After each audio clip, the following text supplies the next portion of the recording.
of torn. I was going to preach this sermon called I Will Serve. Excuse me. You know, I'm down to 1 Dr. Pepper a day, and I'm doing really good at that, right, dear? Okay. And I cheat on the weekends a little bit. I cheat on Sunday for sure because we go out and eat twice. I am so thirsty all the time now. I just drink water like crazy. I'm a camel. And of course, I have to have water with lime and lemon and peach and mango and cherry and strawberry, because water is not the best all the time. And so, anyway, I say all this to say this. I was going to preach to you this evening about I will serve, and I probably still will. But as I was, the last 2 weeks, I've had 4 couples come up to me and tell me, Pastor, we're struggling.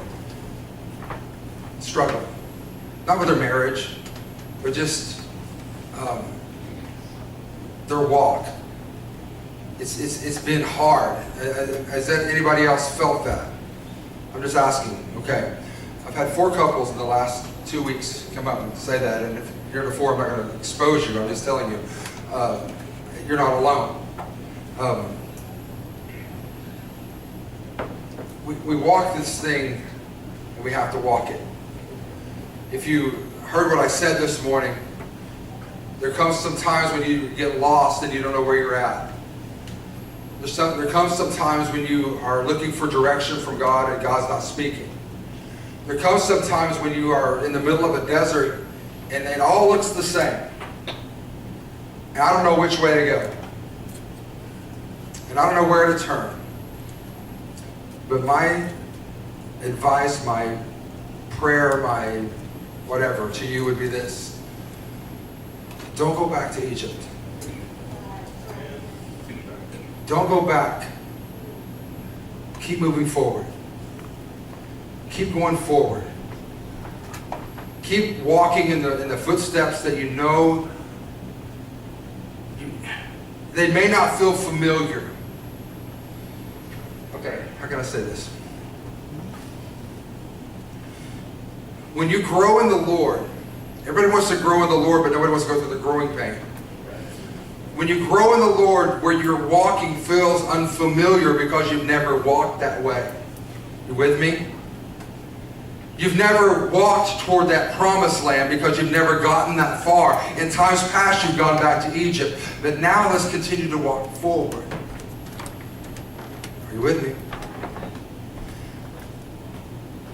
As I've never pastored a church for as long as I've pastored this one. I've never built a $1 million building in my life.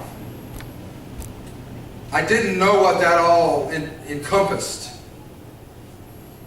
I didn't know what that was all about, but all I knew was God said do it. And I was like, okay.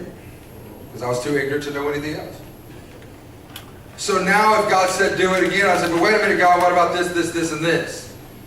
But sometimes it's better to be ignorant because ignorance is bliss. Sometimes it's better to be ignorant of where you're going because ignorant doesn't mean stupid. It just means you've never walked that way. You don't understand that. And so sometimes when you're walking through a thing and you've never walked through it, sometimes it's better to never have walked through it than to be scared to walk through it. Does that make sense?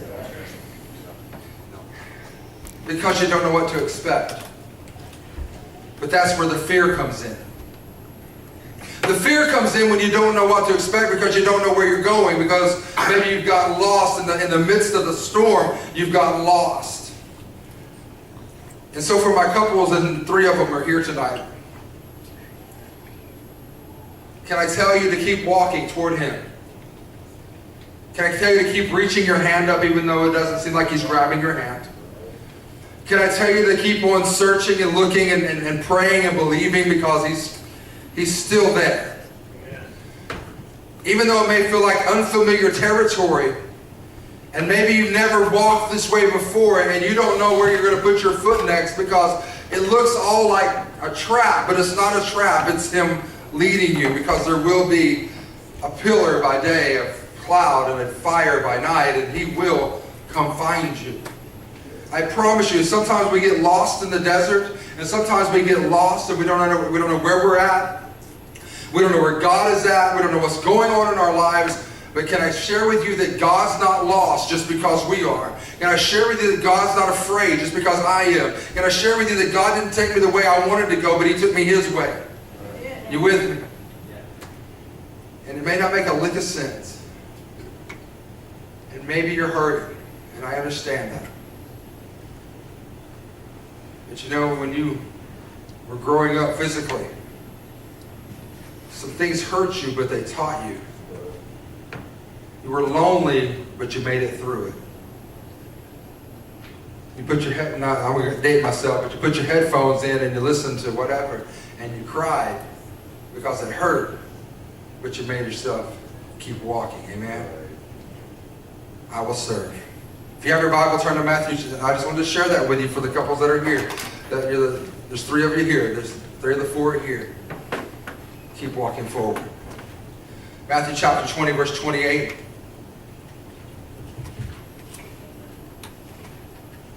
How many want to serve God for real? Amen. And I do. I want to serve Him. I want to serve Him. I want to serve His people.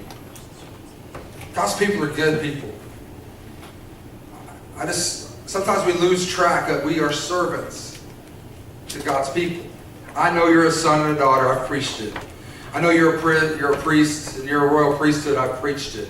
I know that you're no longer a servant but a son. I've preached it. But I don't serve now because I have to. I serve because I want to. Amen. Amen. Serve because I want to.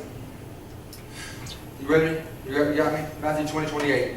Even as the Son of Man came not to be ministered unto, but to minister, and to give His life a ransom for many.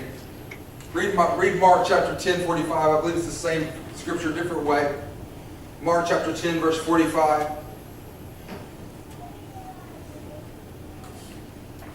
For even the Son of Man came not to be ministered unto, but to minister, and to give His life a ransom for many. If it says it twice in the Bible, I think we ought to look it up and make sure that we are following His example. Jesus came to serve. He didn't come to be served, but He came to serve. He came to give His life. He came to give His life. He came to change the world by serving. As a church, I think that I think the church as a whole, sometimes we miss the mark because we feel like that the church ought to serve us. The pastor ought to feed me. The worship team ought to inspire me. The prayer team ought to surround me with prayer. The teenagers, the leaders of the teens ought to save my children. The children's church workers ought to break down God in such a way that my children understand the Lord. I had somebody come tell us one time that their son was being a jerk, and we sent him home, and they came that mad at us and want to shop. And because it's our fault their son's a jerk. But it came to us and said, you're instructors. You're supposed to instruct him how to act. You're his daddy. I'm not in charge of instructing him how to act. You're his parents. That's not my job. It's your job to teach them to be a young man and a young woman and to know how to act in a place that makes you not be embarrassed by the actions of your children. That's good preaching. I don't care what you say. We sent them home, they sent them back, and they were mad and whatever. I have them for an hour and a half a Wednesday. It's our fault. Whatever.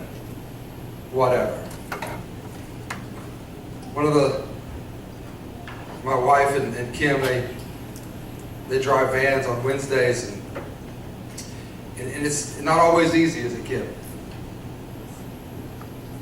It's not always easy. Now will come, she'll be so upset, so frustrated.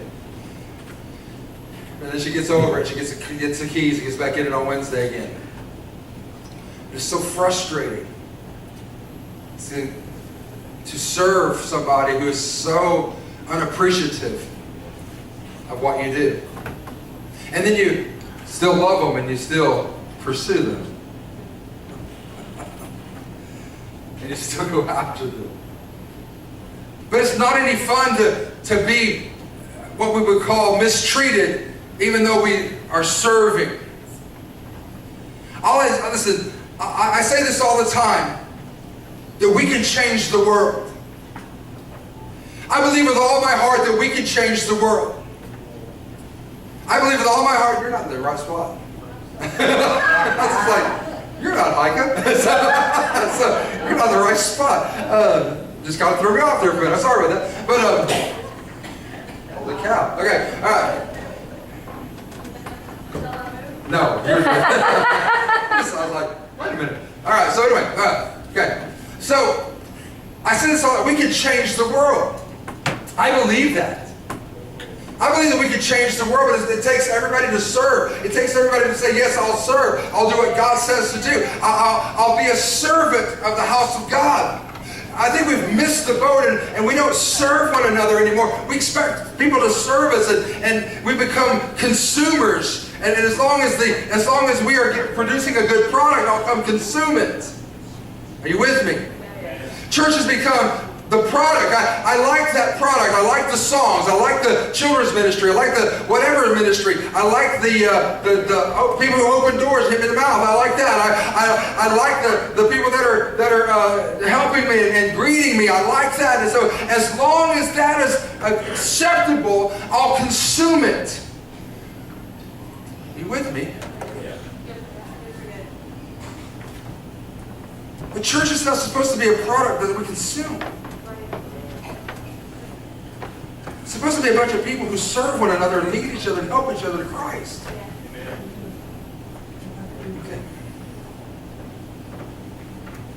Okay. I say all the time we can change the world. I think we can, but it comes from service, not from demanding that the world change. You can demand the world change, but they're not going to change for you. They're not going to change. As a matter of fact, you know, I am. You guys have to pray for me, because when somebody pouts to me, it makes me automatically want to do exactly the opposite of what they want me to do. God's honest truth. If they're pouting because I won't let them do something, you can bet they're not going to do it. I'm just telling you that you guys pray for me. Okay? Because I know sometimes that's not right, but that's how I feel. If my children pouted, they didn't get anything, and if church people pout, they're not getting what they want. I'm just telling you, it's not from me. Now, maybe from somebody else, but not from me. They're not screaming and demanding this. Listen, you can't scream and demand and show that has to change. But we have to not scream it and demand it, but we have to show the change by this. This is by serving. Serving. What does service look like? I'm so glad you asked. It's different than what church is. Church is designed to have a few serve the many. Come on now. 20% of the people do 80% of the work. That's the statistic. I didn't make it up. That's just what it says. It's the law of 20-80. That's John Maxwell's law, not mine. 20-80. 20% of the people do 80% of the work. Church is designed to have the few serve the many. Church is designed to where a few quote-unquote special people that are quote-unquote called are in front in the center of the church. To where we are, and I'm preaching to myself really hard here, but to where we are, I guess, the called ones. I don't know what else to say. But what I need to get across to you is this, that you're called as well. You're chosen as well. Maybe your calling is not my calling. Maybe you'd rather do anything in the world other than get up and give a sermon. Or message, whatever you would call this. Maybe you'd rather do anything in the world. You'd rather clean the toilets, fix the toilet, whatever. Anything you can do, but besides have to stand up in front of people and speak what God's Word says. Me, I feel more comfortable here than I feel anywhere. This is my comfort zone.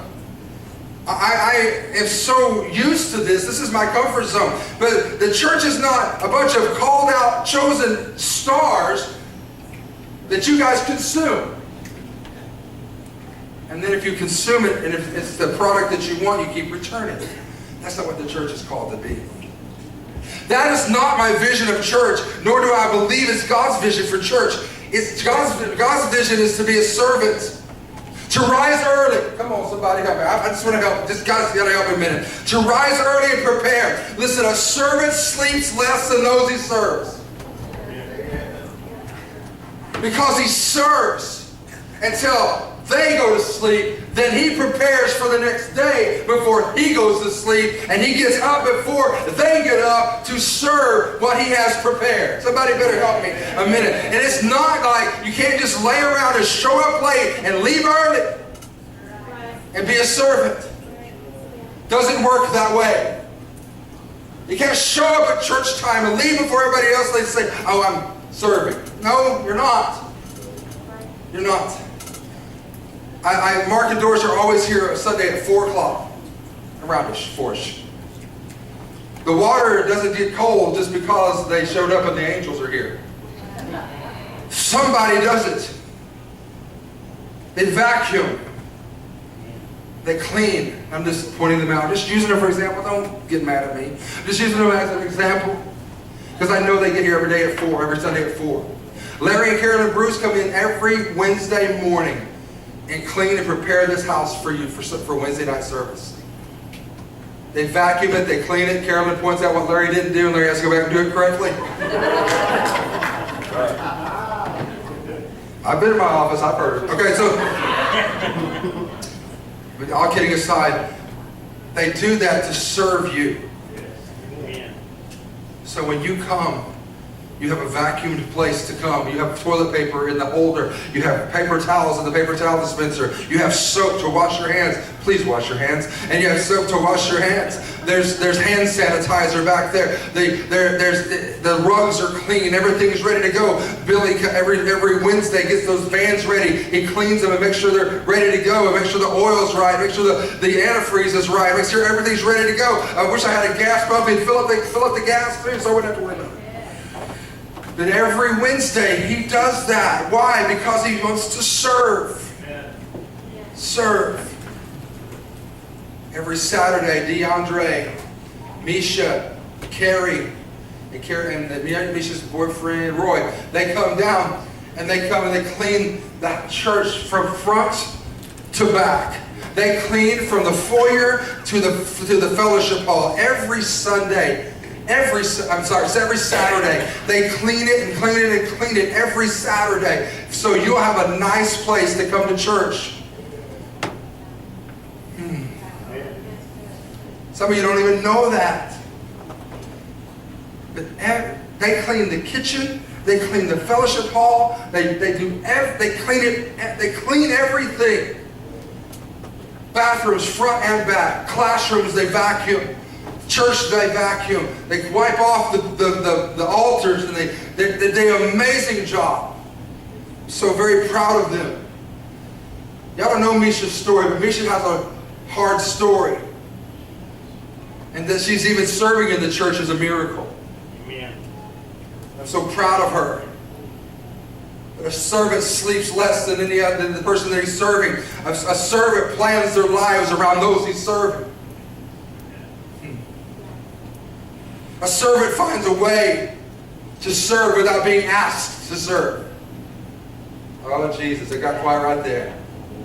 A servant has something to give to someone else. A servant has something to give to someone else. You can't be a servant always needing something.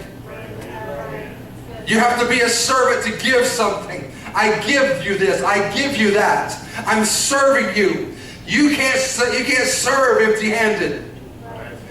Oh, somebody come on, preach with me a minute. Come on, I'm not beating you up. I'm just trying to get you to be motivated a little bit. Listen, you know where you get something to give? On your knees at an altar. That's where you get, on a Thursday night from 6 to 8. You come and you sit before God and you beg God for, God, give me something I can give somebody else.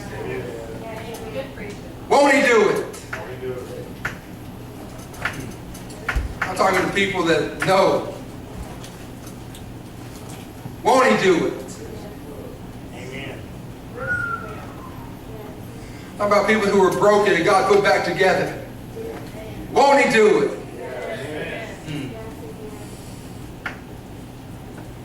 People have been through hell. Won't He do it?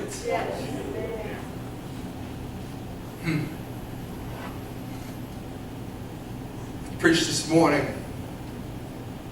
and I hope that you go back on YouTube and watch it. Listen, you're not going to remember anything I say 10 minutes after you walk out of this church in most cases. You won't remember 90% of it. But if you'll go and you'll watch it again.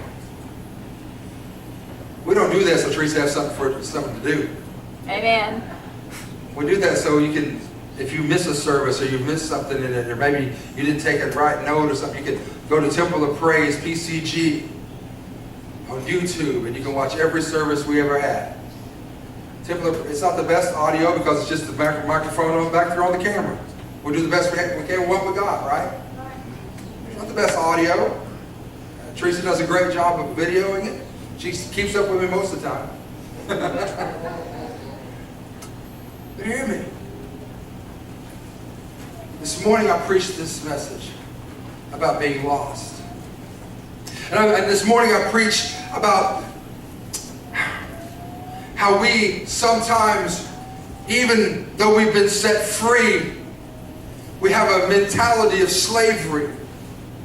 And it's so easy to go back to what feels familiar instead of going forward to what that feels unfamiliar.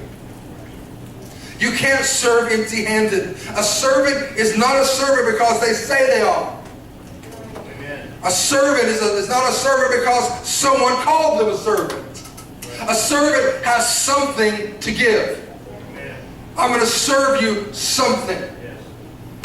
When Mark and Doris had gone on vacation and I didn't have any water up here, I missed my brother who serves. Because the rest of you losers didn't. I said, just kidding.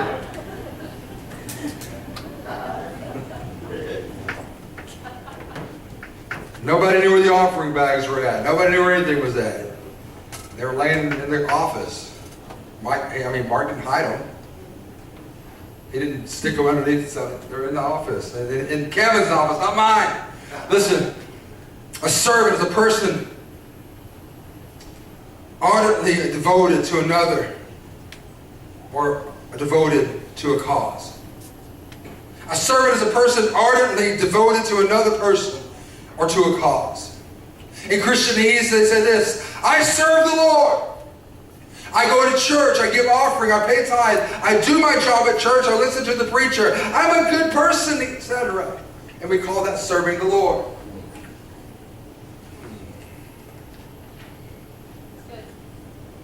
How do I serve the Lord? How do I serve the Lord? He has everything. What can I give God? If a servant is somebody who gives somebody something, how do I give something to God who has everything? That was my quandary. This is what I believe the Lord had laid on my heart. A servant has to serve something to give. Number one, I give my time, but God is infinite. He has time. I can give my money, but God owns all and has all. So He doesn't need my money. I preach to His people, but I preach what He has given me to say. So I'm not telling Him anything that He doesn't already know. I pray and speak to Him daily, but He is speaking to me continually. So what could I offer Him? All of those things are good, and we should do them all. And that's all great. We should give God our time. We should give God our money. We should give God our people, preach to His people. We should pray and speak to Him daily. All those things are good. But am I really serving God by giving Him something He already has? But what can I offer to God that He doesn't have? With all of our wisdom, being clever, being inventive, all those things that God has given us for us to use is for one purpose. Why did Jesus come to earth?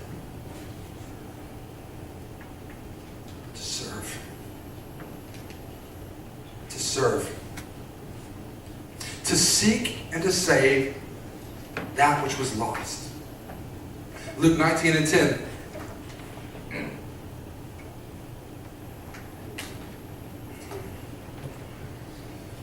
Come on, Delaney Marie, let's go. Thank you. For the Son of Man has come to seek and to save that which was lost. Preached this morning about being lost, even when I'm following Him. As I'm following Him, I get lost in all the voices and all the stuff. But He seeks and saves that which is lost. The preacher said this morning, he said this: you can't be found unless first you admit you're lost.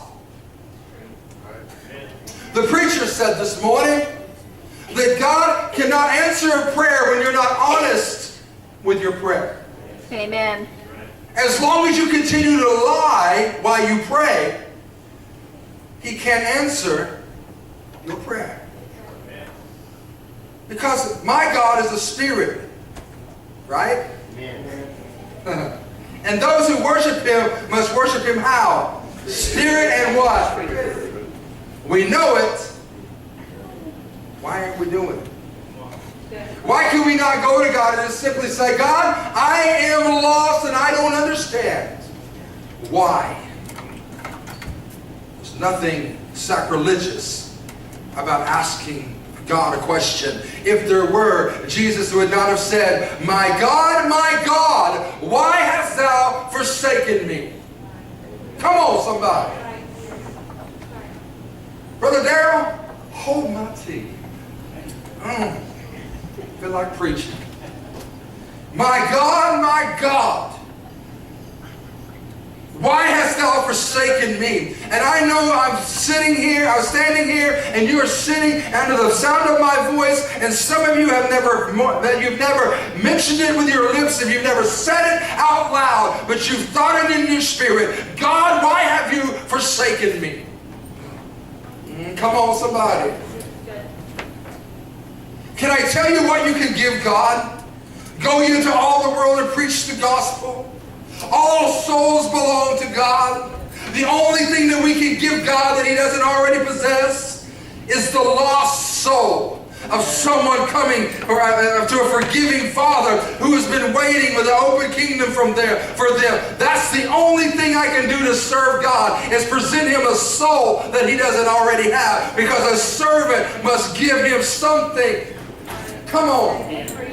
What do you mean, Brother Jeff? I thought all souls belong to the Lord. They do. But a sinner coming home is giving Jesus the reward of what the sacrifice. Someone coming home is rewarding him for, yes, God, I understand that your Son died on the cross. I understand why He died on the cross. Listen, He said for us to go you into all the world and preach the gospel. That's Mark 16:15, if you don't believe me. All souls belong to the Lord. That's Ezekiel 18:4. The only thing we can bring God that He doesn't already possess is the lost soul of a man or a woman coming home.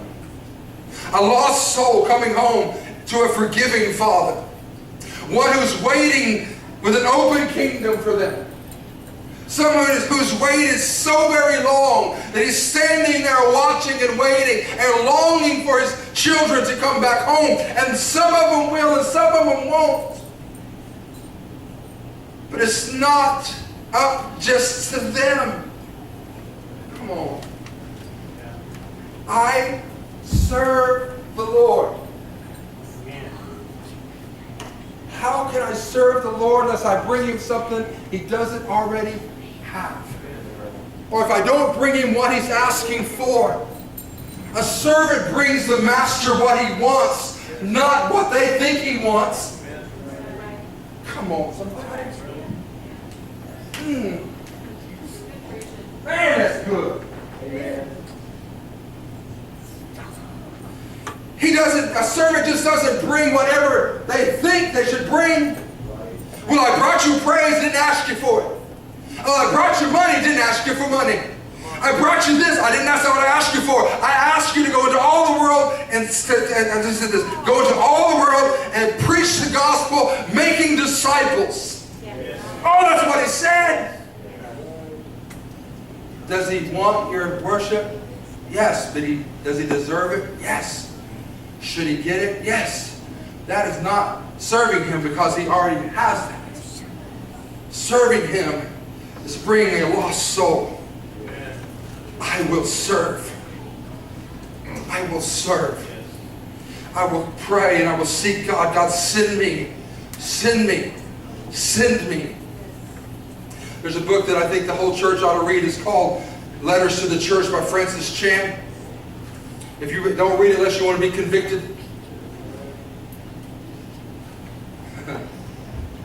I'm not saying we're going to do the gospel according to Francis, but what we're going to do is I want you to read it. I want you to listen to some of it, what it says, and what the church is, and what we have made it into. I will serve. I will rise early and prepare my heart. I'll give you the story out of that book.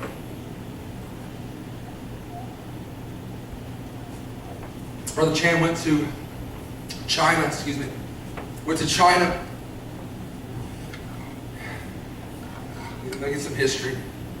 Francis Chan pastored a church called Gateway Church in Simi Valley, California, just outside of Los Angeles. Grew the church from a home church to a 200-seat auditorium, 400-seat auditorium, 1,000-seat auditorium. Thousands of people came every week. He said, thanks a lot, but this isn't what church is supposed to be, and walked away. No sexual scandal, no money scandal. He just said, I can't do this anymore, and walked away. From a multi-million-dollar, multi-thousand people coming church, complete with school and everything else. He said, I can't do this. This isn't what church is supposed to be. Went to India, went to China, went to Korea, trying to find where God would have him to be.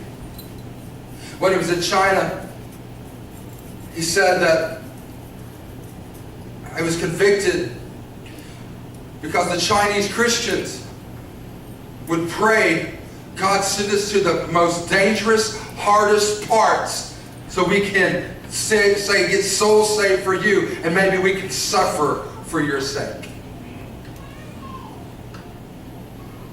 And I shut the book and I said, I don't read that right now. God's honest truth. I shut the books. I don't want to deal with that right now. And I set it down.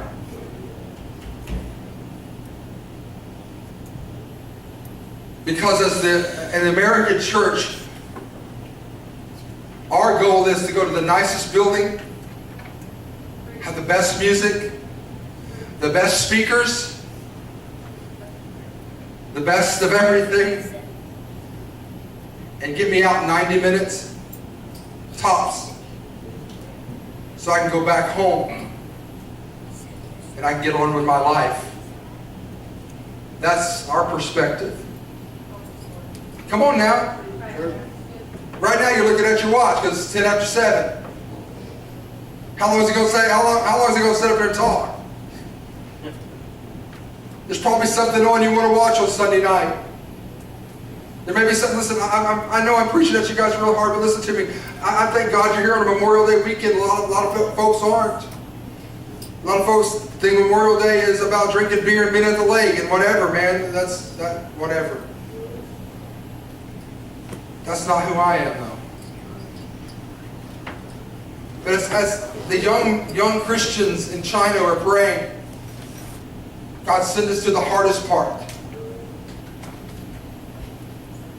God, send us to the part that nobody wants to go to. Send us to the places that are the most dangerous. It's a hard prayer. And we relegate our kids to the back, and Lindsay and Landon do a great job with that, and Abby and whoever else back there. But they would have the children pray for the elders, because the Bible said, Jesus said, suffer not the children to come unto me. Unless you accept this like a childlike faith, you cannot enter into the kingdom of heaven. They were part of the service instead of being relegated to the back. Do you remember growing up, in church, when we didn't have children's church, we didn't know what that even was. Children's church, we didn't have a clue. And we sure didn't know what separated Wednesday night was about. And we had no idea what any of that was about. And we were just in service, and we watched people dance and run and spin and hop and speak in tongues and shout. And we watched that. And it didn't run us off. I think they need some of that, don't you? They need to know. Why did Jesus come to earth? To serve. I will serve. I will rise early to prepare. I will stay late to clean up.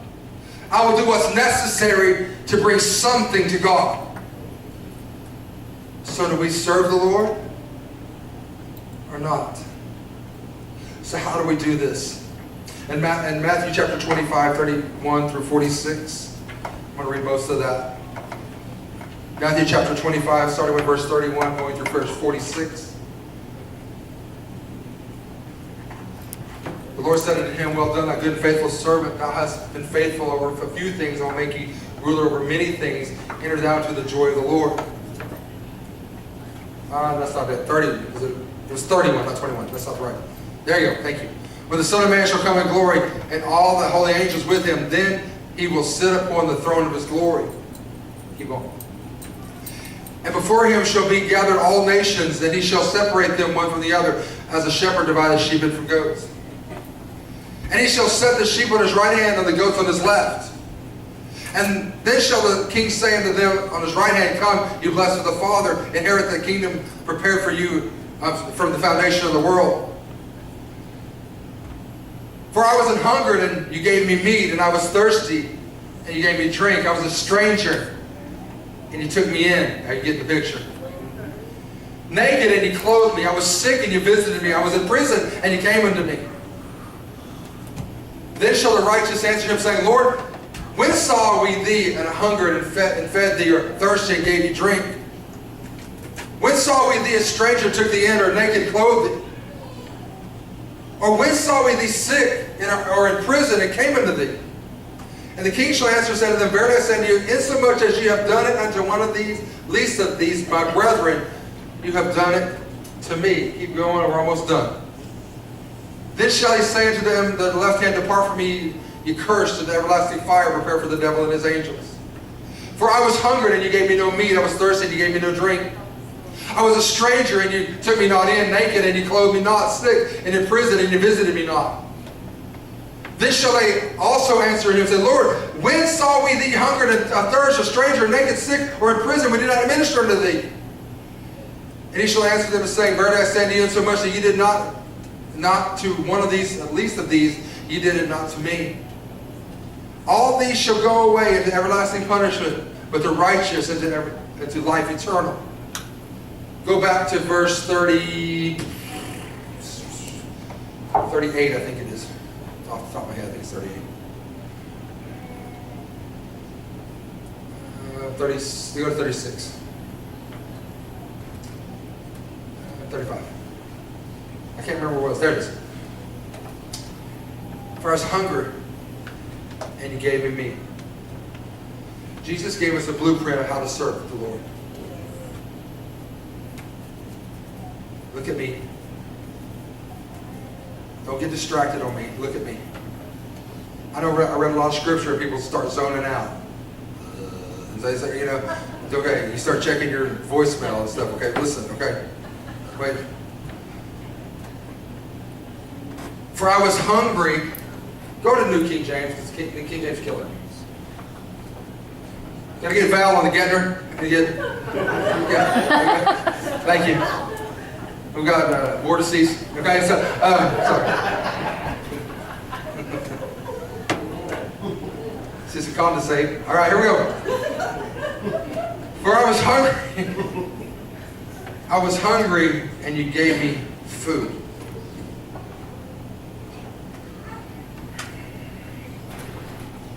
And that's Christianism. That's Christianism 101. That's Christianity 101. I was hungry and you gave me food. Do you know why we do some of the stuff around here? Do you know why Sunday morning we feed everybody? Do you know why Wednesday we feed everybody? Do you know why once a month there's a free lunch here? Do you know why that is? Matthew 25:35. Because God placed it in my spirit a long time ago, long before I was Pastor Jeff. Long time ago. When people are hungry, it's hard to get to their soul when their belly hurts. When people are hungry and I am too tight to spend $35 to feed them, God's going to judge me for that. I know they're not bringing money into church. I know that. So what? Jesus said, go to verse 34. Go to verse 34, please. I'm sorry. I got to go back. He was set to do. Then the king will say to those on his right hand, come, you blessed of my Father, inherit the kingdom prepared for you in the front of the foundation of the earth. Verse 35. Do it again. For I was hungry and you gave me food. I was thirsty and you gave me drink. That is Christianity 101. Yes. Feed and water. I was a stranger and you took me in. Do you know why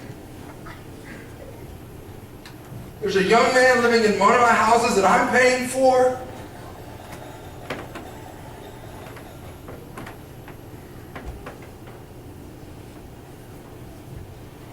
Because I don't know him. They know him, I don't know him. But the Bible says, I was a stranger and you took me in. We're either going to walk this thing or we need to shut our mouths and quit lying. We're either going to walk what we say or shut up. Either we're going to be Christians or we're not. I didn't say be stupid. I said be Christians. How hard is it to feed somebody and to give somebody a drink and to take somebody in and give them a way out? Listen, I don't know what he would do if he was out in the storms that we've had this spring. But it's not the best place to live, but it's a warm, safe place to be. The door's locked. There's a wood-burning stove to stay warm. The roof doesn't leak that I know of. 36.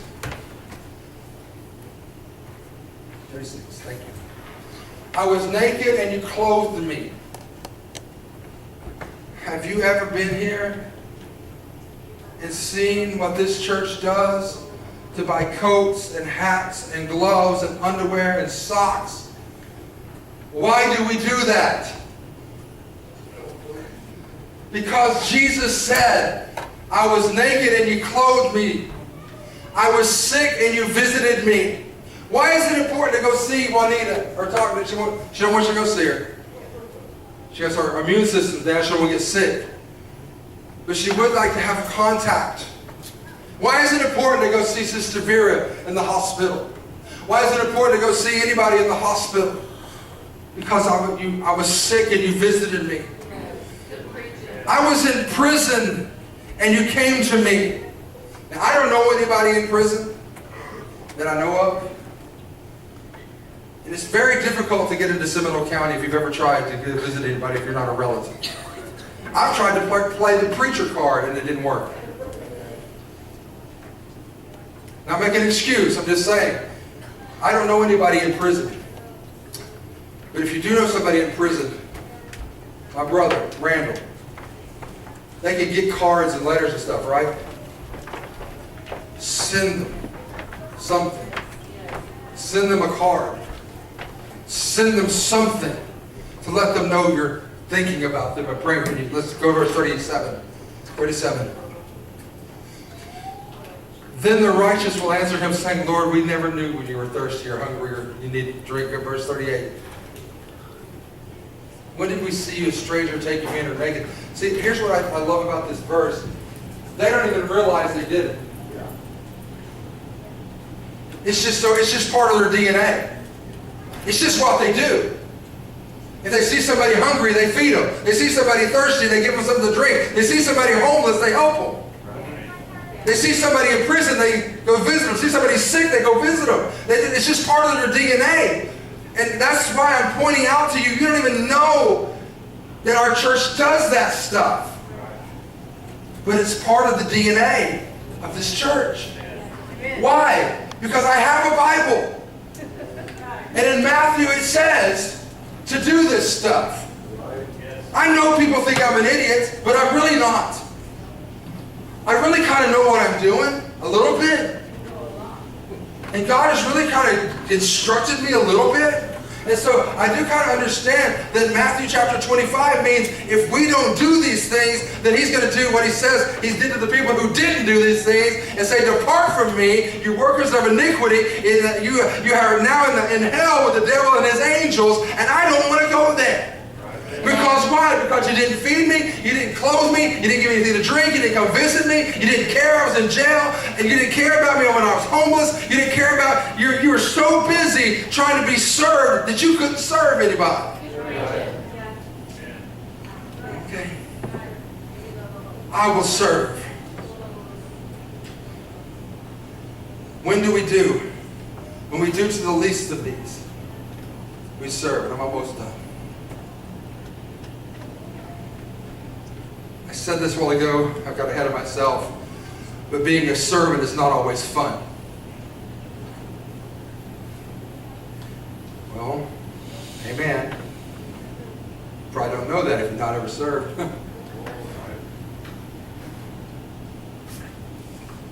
Being a servant is not always fun.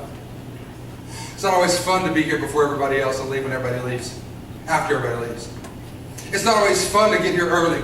It's not always fun to make sure everything's ready to go. It's not always fun to make sure, listen, it's not always fun to spend your own money in ministry. No way, yes. Ministry is spending your own money. Sorry. It's not always fun. When you want to go get a hamburger, but you've seen that somebody else doesn't have a hamburger and you can do without one. Being a servant requires work. I went ahead and cussed right there in church, didn't I? Used the 4-letter word, work. If we're not careful in this country, that's going to become a cuss word. We're going to be, I'm telling you, there's a war coming between the working class and the non-working class. There is a war coming. You can mark it down, write it down. But folks who are working are getting real tired of supporting people that don't want to work. Amen. Not that they're not able to work, but that they don't want to. Right. Can a preacher preach? Can I go ahead and preach, preacher? Yeah. People getting real tired of it. I hope we find some way to get around, but I see a war coming. I see a class war coming. I'll leave it alone at that. Being a servant requires work. You get little applause. There's very little accolades for servants. But here's the deal, when you're a servant, you don't care. You don't need an attaboy to get water. You don't need an attaboy to get ice. You don't need an attaboy to get the vacuum cleaner. You don't need that stuff. You just do it because you love the Lord. Listen, you get more complaints than you get praise. Well, why we got this water? How come we don't have the good kind of water? Because you ain't paying for it. Okay? And so, you want to go pay for $5 for 24, you go for it. I'll pay $1.79 for that. Okay, so, there you go. You're not getting, was it Fuji water? You're not getting that. Sorry, ain't gonna happen. Amen. Listen, God has plenty of chips and salsa. The drinks are full. There are plenty of napkins. He has silverware.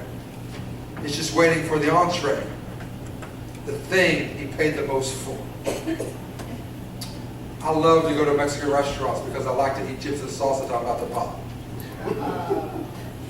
And then try to choke down my food. See, I'll eat chips and salsa and then take my food home. No, that's the thing. I'll take Naomi's food home. I want somebody. The plan is always, I'm going to eat chips and salsa and talk and carry on. But then I get my fajitas and I got to go eat them, man. I'm telling you, they're just good. But I don't pay a whole lot of money for chips and salsa, even though that's where the restaurant makes their money, is off of chips and salsa. See, chips and salsa are cheap, but you pay $4.99 for them if you don't get them complimentary. Okay? Drinks are cheap, and the restaurant makes $3 off of a glass of pop. It costs them about 13 cents to fill it up. True. That's where they make their money. See, the most expensive item on the menu, the most expensive item on your ticket, they probably make the least amount of money on. But they have to balance that out in order to pay their rent, their whatever, all their servers, everything. And so they make they make the least percentage on the highest price. But hear me. When I go to a restaurant, I don't pay the highest price for the chips and salsa. I don't pay the highest price for the drinks. I don't pay the highest price for the napkins or the silverware. So you think that's all free, but that's all in your ticket. It is. You may not know that, but you're paying for silverware and you're paying for napkins every time you go eat. Because they use that money to pay this stuff. But he's waiting for the entree. See, when I go to Don Ciro's, which is my favorite Mexican restaurant in Seminole. If you may be a Cazadores person, okay, whatever. You may be a tequila, señorita person. I don't know. That may be who you are. I like Don Ciro's. Because I get lunch fajitas with the vegetables well done. Burn them, baby. That's the thing I wait for at the table. That's the thing I pay the most money, cash money for. They may make least amount of profit on that, but it costs me the most. The lost souls of humanity are the only thing that we can bring to Jesus that he is waiting for, that he paid the highest price for. Are you with me? Yes. Now, I can tell I'm boring you because people are getting up, leaving, and walking around. Okay?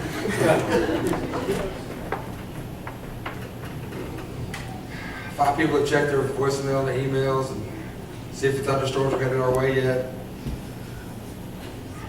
Hear me.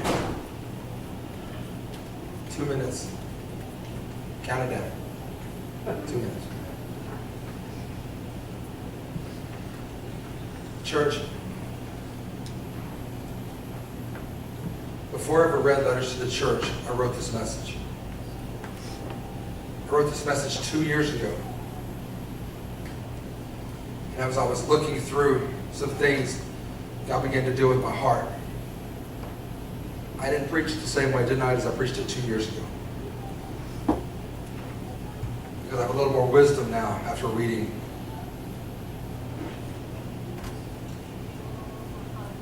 I didn't copy anything out of his book. I didn't plagiarize anything.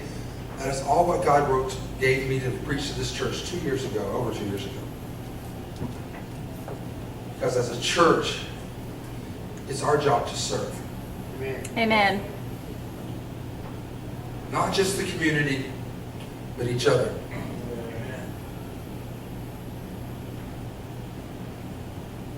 As a pastor, I battle this all the time. Old school, want to do it the old way. This is the way we've always done it. Oh, hallelujah. If we don't do it this way, we're not having church. If we don't have Sunday school, then we're all going to hell. If we don't have 3 services a week, we're all going to hell. Old school, that's the way we've done it. I battle against that, and I battle this new wave. Here's the new wave. Why we got to go to church twice on Sunday? 3 times if you come to Sunday school. Come on now. We do. I battle that. That's what I battle. I battled it for a long time. And I've got to balance the two. I've got to be there for the older generation. I've got to be there for the younger generation. I got to minister to my mother is 86, and I got to minister to the youngest. I don't know who the youngest is in here. Huh? Hudson is how old? How old? Huh? 3 months? Yeah. She's 3 months. And she won the shoe award today. Kim gave her the shoe award. Amen? Because she always has pretty shoes. And so I've got to be that guy for everybody. But it gets tiresome to be that guy for everybody. Because we look at church as, what is the preacher going to give me? Instead of, how can I serve my church? How can I serve my church? My pastor, how can I serve my pastor? How can I serve my youth director? How can I serve my kids ministry? How can I serve the praise team? How can I serve the ushers and greeters? How can I serve them? You know, it's a fascinating thing to me. Mark, since you're in the wrong place, still talking. I looked over, she wasn't hiking, it kind of threw me off. I know. It fascinates me. How many leaders of our church have come to you and asked, can we serve?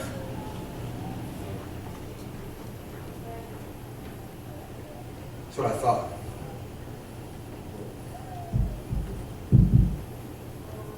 Just ask it. How many leaders have come to Mark and said, hey, can we help be a door greeters? I know you need help. Can we help do that? I'm talking about deacons, elders, Sunday school directors, Sunday school teachers, worship team directors, ministry leaders, my kids. I see the same people at the door every time. I just wonder, I serve the Lord! Do you now?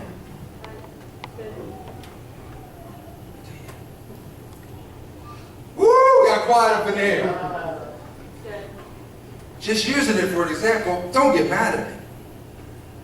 Just using it for an example. I see the same people all the time.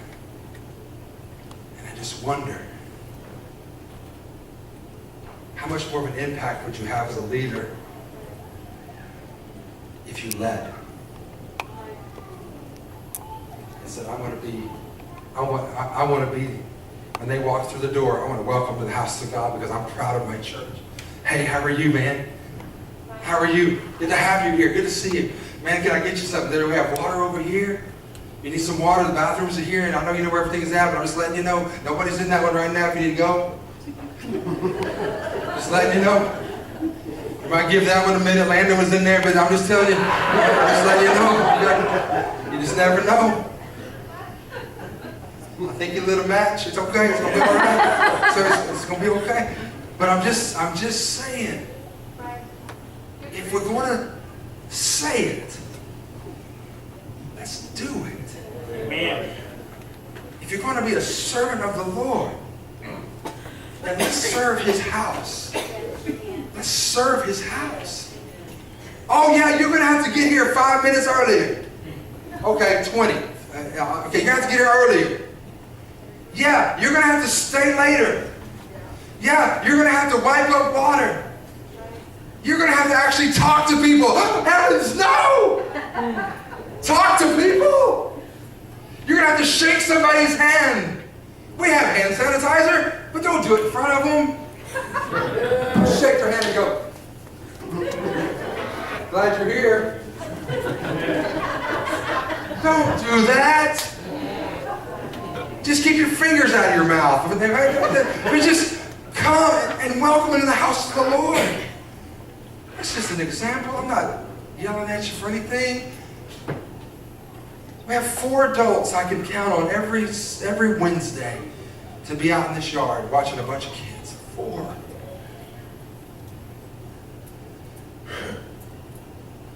you're a servant of the Lord. I'm not called to youth ministry. No, you're called to serve. And please, by the grace of God, please, don't, I'm going to ask you to leave. You come out here and start yelling at people. We're not going to do that, okay? We're not yellers.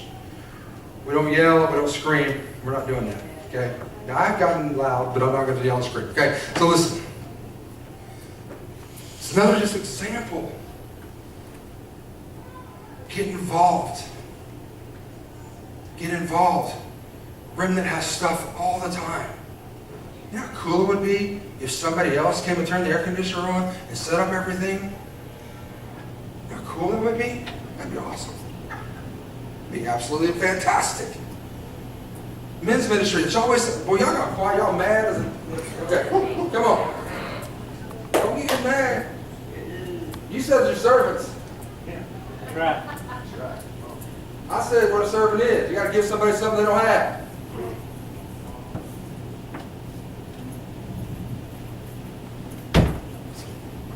You ought to have 27 people come to you tonight. Is that what we're okay? That's it.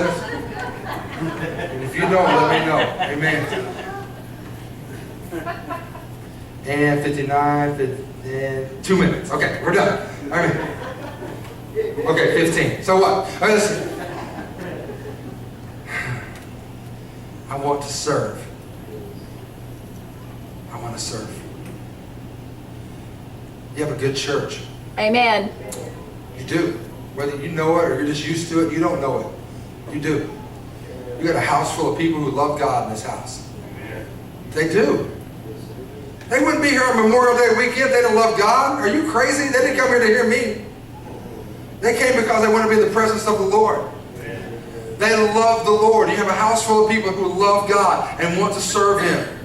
I'm just saying, let's do it. Quit talking about it. Let's just do it. Quit talking about it. Let's quit talking a good game and start playing the game. We're supposed to be servants of the Most High. I love Him. I can see the wheels turning right now in a lot of your heads. I can see the wheels turning. He's right. You know I'm right. You know I'm right. We need van drivers. Now, if you got 27 tickets, 19 crashes, and 4 DUIs, we can't use you in that area. Okay, but we can use you in other places. Amen? I'm just saying. We love you, but we just can't, we can't pay insurance on you. So, just saying. We need people that just want to serve. Amen? Is it okay? Stand to your feet with me.